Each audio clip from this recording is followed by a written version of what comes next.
Buongiorno e bentornati a Tu per Tu, una puntata oggi dedicata alle elezioni regionali in Veneto, a cura di Ultima Ora Live. Io sono Giorgia Gai e oggi è con me l'eurodeputata ed esponente di Fratelli d'Italia, Elena Donazzano. Buongiorno. Buongiorno, grazie per questo invito.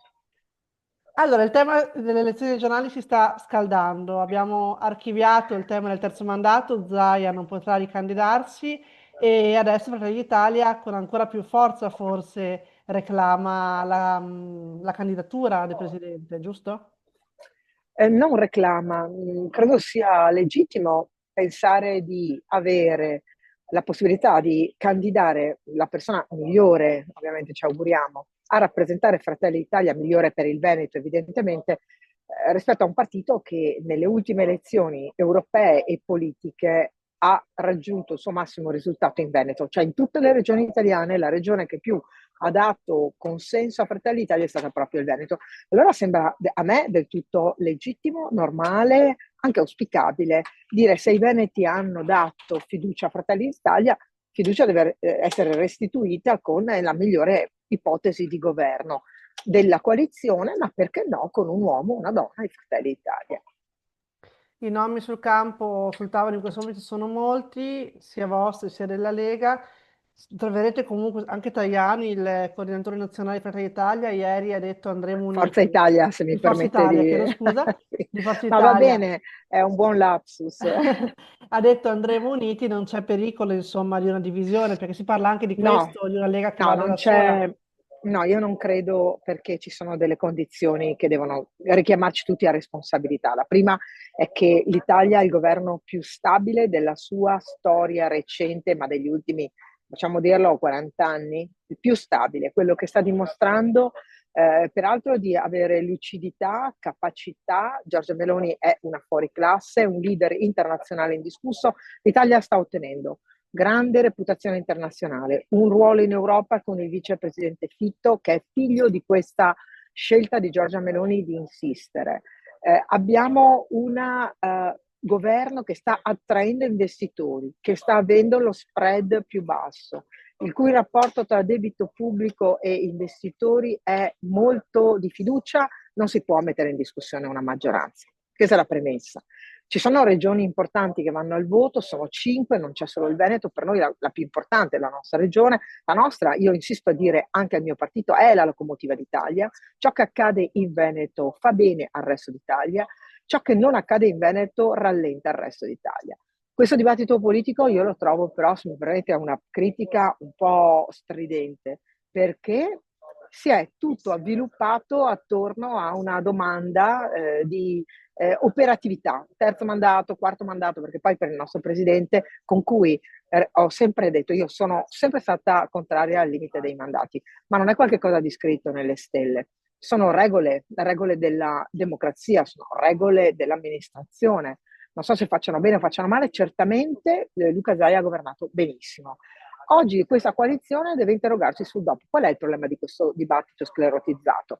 Che non si parla di programmi, eppure cambiano i tempi, cambiano i modi, siamo in un altro contesto, anche geopolitico che riguarda il Veneto. Il Veneto è nella geopolitica del mondo, è la regione con il più alto numero di turisti, è la regione più internazionalizzata, le nostre filiere produttive sono connesse con il resto del mondo e noi non proviamo dei programmi come se fosse un routine andare avanti così. No, è la regione del Veneto.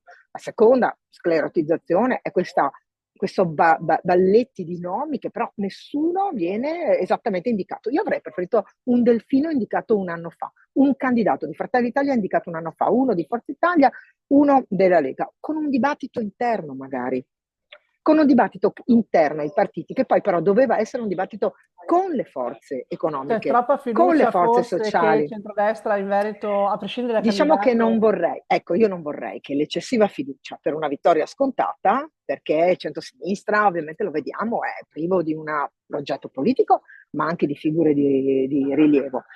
Il centrodestra ne ha molte, sì, ma perché ci dobbiamo trovare a ridosso? Tutti sappiamo che quando veniamo eletti, questo è un insegnamento che mi ha dato Luca Zaia, quando veniamo eletti, dal primo giorno mancano 4 anni e 364 giorni, poi diventano 63, 2, 1 e via così.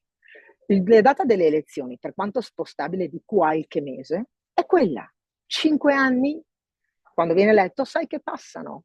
Allora ci si deve interrogare, la politica non può arrivare sempre a ridosso. Lo dico perché è sbagliato, abbiamo uomini preparati, abbiamo idee al governo che dimostriamo essere vincenti, non possiamo perderci pensando che le regionali siano qualcosa di meno importante o di scontato. Non lo sono, non vale per il Veneto, che è una regione di grandissimo valore economico e sociale, di grandissima importanza politica. Guai a sottovalutare. È parlato molto anche, ora che ha archiviato il terzo mandato, di una lista Zaia. C'è chi dice, eh no, la lista è del presidente entrante, non di quello uscente. La sua posizione è quella di Fratelli d'Italia su questo, perché Zaia dice, io ho un tesoretto che metto a disposizione di molti, molti voti, ma non è così scontato che sarà accettata.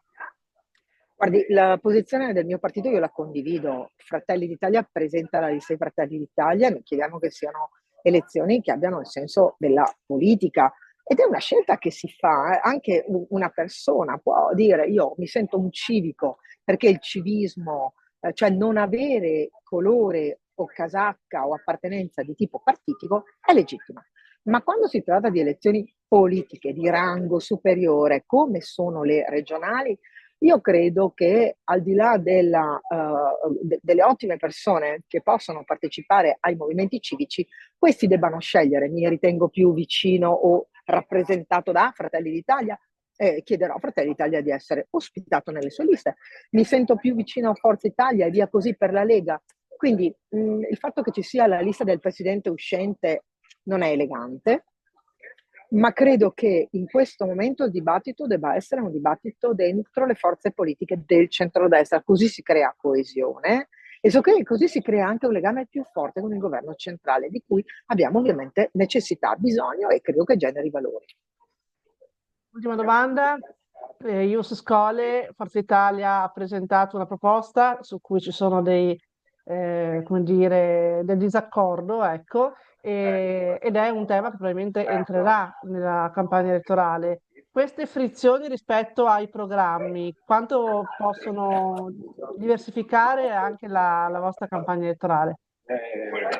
Se è un dibattito culturale lo accetto, se è un dibattito politico molto meno, perché la coalizione di centrodestra è così forte e stabile, perché noi poggiamo su un programma chiaro. Ecco perché ho detto che mi manca un programma in Regione del Veneto oggi.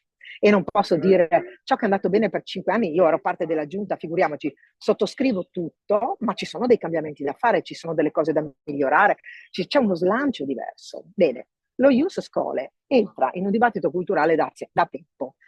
Da tempo è chi vuole dare la cittadinanza in un modo, chi lo vuole dare in un altro. Fratelli d'Italia è molto chiara, dice due cose. La prima, dentro il programma elettorale non c'era questo tema ed è un patto di alleanza. La seconda, nel contenuto. Il diritto di cittadinanza, la cittadinanza, non è una gentile concessione, va richiesta e non solo in termini di conoscenza della cultura. Certamente un ragazzo, un bambino che ha fatto la scuola primaria da noi, meglio ancora se preceduta dall'infanzia, e la scuola dell'obbligo tutta, è certamente più acculturato, conosce la lingua italiana meglio del cuoco che arriva dall'Africa e che viene qui a lavorare come lavapiatti, e poi magari sta già da 10 anni qui, ma non parla italiano, non conosce la cultura.